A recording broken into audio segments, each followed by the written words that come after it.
Begin again of the channel. Welcome to my channel, all guys. Okay, barum kanya kana rantana mal ture setting ki kai sagarudan silkii kana jechu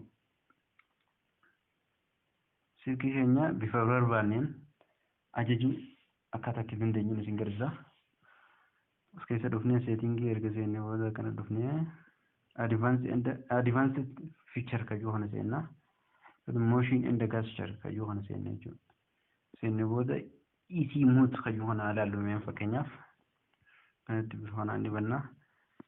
mood incoming call and alarm by turning your phone face down. Ja akenya silkii kenya na walgeera jiraanni waxa bakka wayi jechu bakka silkii kana kaasum barbaanne jiraanno ifama bakka silkii kaasum barbaanne jiraanno ifama namichi harkasa asirratti suuraa godhaa jiru kanaan silkii kenya kaasum barbaanne jechu easy mood kana on godhannaan jechu silkii kenya qabneete kana gakkara galchina bifa kanaan yoo duraan sagalee wayii guunurra bilbila waamte cufamti jechuu kana gakkara galchinaan cufamte jechuu silkiin bifa kanaan jechuu isii muut kana jechuu ongoonaan inni step lammaffaa on handed mode ja bottomii kana jechuun tap the home button 3 times quickly to reduce the display size. Ja نقولي ترسدي تأتي زلك خنا تجيسا ترسدي قطو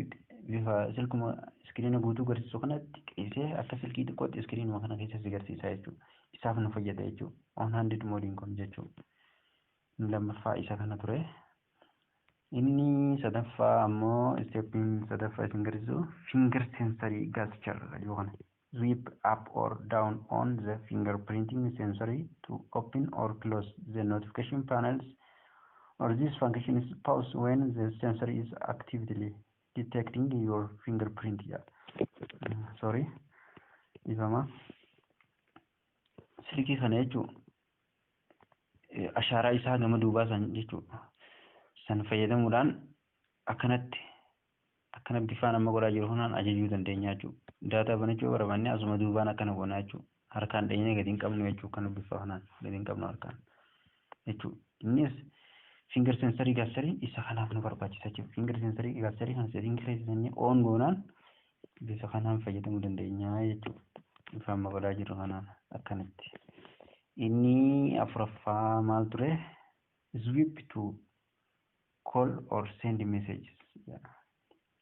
Jechuun akkamitti sweep a contact or number right to make call or left to send message in phone or contact. Akkuma asirra jechaa jiru gara mirgaatti yoo kana goote akkuma harkaan nu gargaaraa jiru kanatti gara mirgaa yoo kana goote bilbila jechuudha. Left to send message left irratti yoo goote gara bitaarra yoo goote akkanatti message ergaa jechuudha. Silkii keenya bifa qal'aalii ta'een ka'a jennu jechuudha. Dhayinee appilikeeshinicha irra dhayinee akkana gadi hin tuqne jechuudha.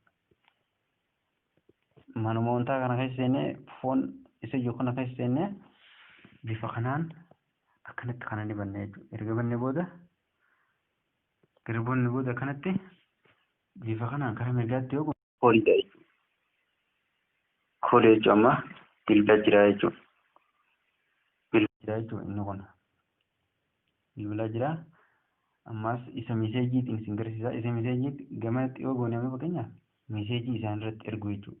Warra teelee irratti meeseejii irratti ergita jechuudha bifa kanaan sanii nu fayyada jechuudha. Inni dhumarraa isteeppiin afuraffaa san barumsa keenyaaf marra dhaabbataa galatooma fayyaa ta'a.